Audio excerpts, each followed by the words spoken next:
It was a cold evening in a small town in America. The old lampposts on the side of the street gave off dim light, and inside a small diner, a young man was washing dishes, exhausted. His name was Ethan Blake. 22 years old, empty-handed, with big dreams.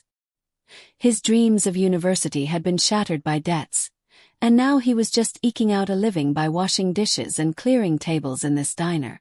But a fire was burning in his heart that neither poverty nor people's ridicule could extinguish. His father had once been a mechanic, but back pain had confined him to bed.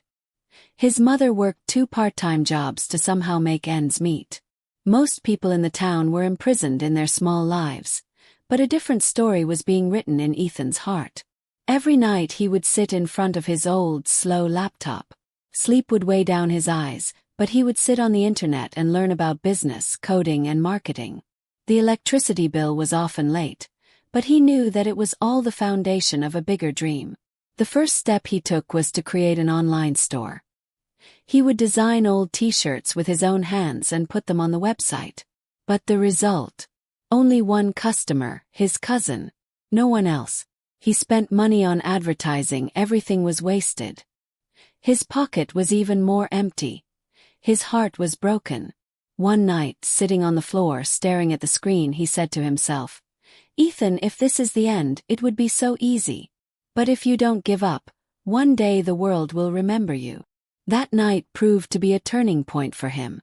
The very next day, he thought of a new idea. He realized that small businesses, diners, bakeries, hardware stores, were dying in front of big companies. He wanted a platform where these small businesses could reach customers directly. Thus was the seed of local links sown. Diners job by day, coding by night. On weekends he would go from shop to shop, pitching to business owners. Often, doors would be closed in his face, but sometimes someone would agree. First a bakery, then a hardware store, and then the diner where he worked. The first version of the platform was badly buggy. Orders would disappear, payments would get stuck. Customers would call in anger, and Ethan would apologize for hours. Many times he thought about just calling it quits. But each failure taught him better. Those days slowly began to change. A year later, 50 businesses were online on LocalLink. Revenue was meager, but at least he was alive. That day, Ethan quit his job at the diner. There was fear in his heart, but the joy of freedom was different. Then the real battle began. Big apps, capital companies, came to the market with billions of dollars. Ethan's small startup was a candle burning in the middle of a storm. Investors rejected his idea one by one. They said, "This is a dream, not reality." Friends would advise him to sell and move on. But he was stubborn. He said, "I'm not doing this just for myself. This is for all the small businesses that no one gives a chance to." There were days when he had nothing to eat. His shoes were torn, he walked miles instead of taking the bus. But he paid the website hosting bill on time so that LocalLink wouldn't shut down. Then one day fate knocked on his door. A local newspaper published a feature on him. Local youth is giving small businesses a life online. The next day the news went viral on social media. Businesses started coming to him. Traffic doubled, then tripled. People started getting to know the name LocalLink. This was the moment that took him from the floor to the roof.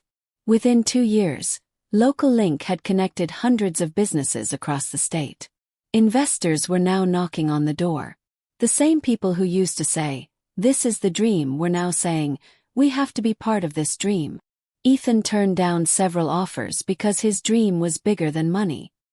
He built a team, worked day and night in a small office, and turned LocalLink into a platform that saved the budgets of ordinary American families and gave small businesses a breath of fresh air. Then the day he dreamed of came. At a major tech conference in New York, his name was called out in front of thousands of people. Ethan Black, founder of LocalLink. Tears welled up in his eyes as he stepped on stage. He looked out at the crowd and thought to himself, "Just keep going, one day you'll find your way." A few years later, LocalLink had become more than just a company. It had become a movement.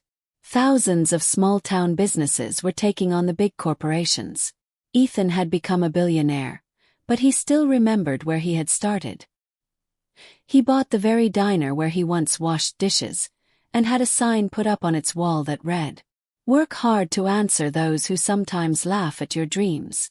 And so, Ethan Blake's story became a reminder that no matter how big your dreams are, if you have fire and courage in your heart, no storm can extinguish them.